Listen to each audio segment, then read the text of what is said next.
Hi everyone. Thank you so much for watching. We now move to the Pisces Ascendant. For you, Saturn is in your 10th house and it is the lord of your 11th and 12th.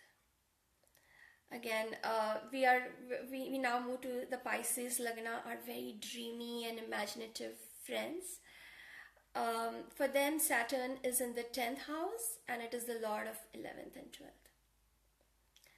So, this is the best example I can think about is this is the tapasya of someone for whom his work is tapasya, for whom your work is going to become your tapasya. It's going to become your life. The work community is going to become your community. And you're constantly learning and expanding your knowledge in your work. Your work becomes your tapasya, and Sagittarius is about expanding your knowledge. So you're constantly expanding your knowledge in that. Like think about a CEO who is, for him, his whole life is his work. He's constantly thinking about how to make, my work better.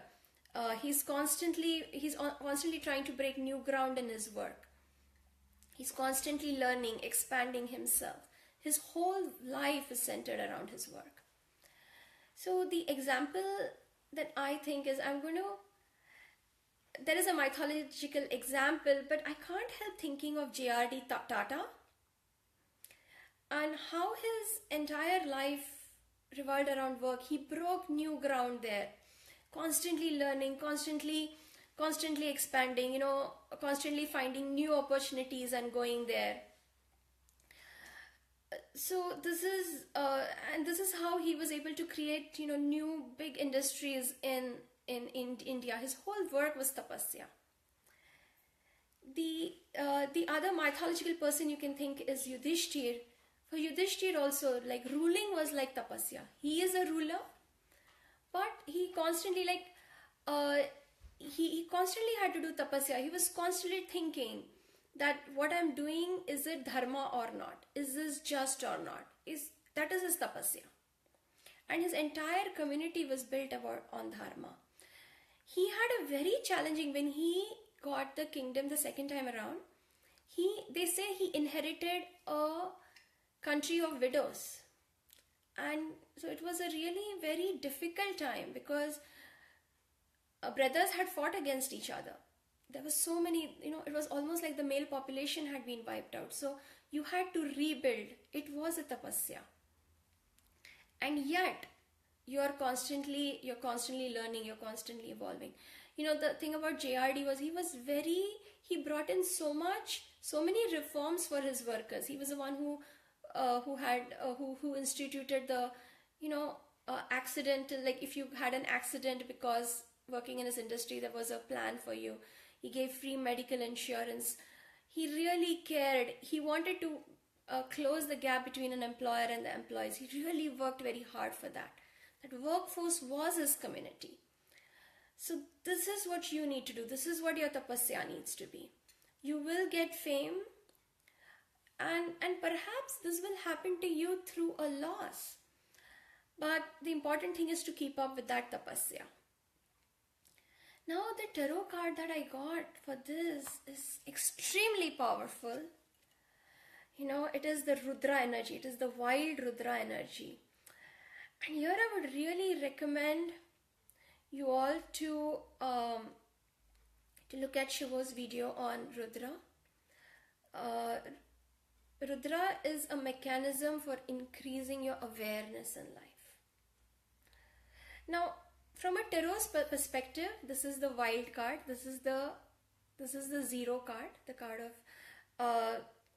it has no number. It is such wild, untamable energy. And Rudra is always breaking new ground. And to break new ground, you need tremendous courage. And you need to trust that I don't know everything, and yet I have to trust and I have to go ahead. It is a very intense energy. So Rudra is also awareness. It is the raw, fierce, brute power of awareness.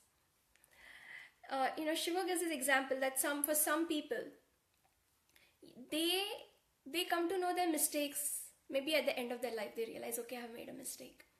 Some people might realize in a few years, maybe a decade. Some people might realize in maybe a few months. For some people, the awareness is so high that you are realizing it when you are making the mistake. And for a real master, he is even aware of that a mistake can happen even before he happens, and he takes care of the consequences. So this is a quality that you can imbibe this energy, and for you to gain, your tapasya should be to gain this awareness that you are able to spot a mistake sooner. You are able to because every time you make a mistake, it has certain consequences. So this awareness will help you to even know before you make a mistake. And that's the awareness that the best CEOs have had. That is what differentiates, the people at the top from, the people who are still trying to make it. The people who have made it, it's not that they don't make mistakes. They do make mistakes, but they are able to spot it very quickly. The other thing, because Rudra is so associated with lightning, I also think of the Tower card in tarot, and it says, that once you realize the mistake, right, accept it.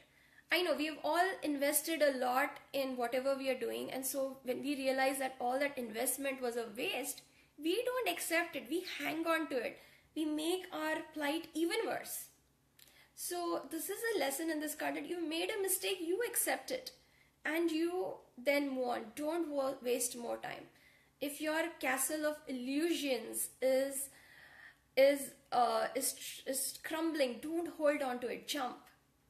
Okay, accept it and start a whole new journey. That is your tapasya. You might crumble, accept it as soon as you can, the mistake, and you move on.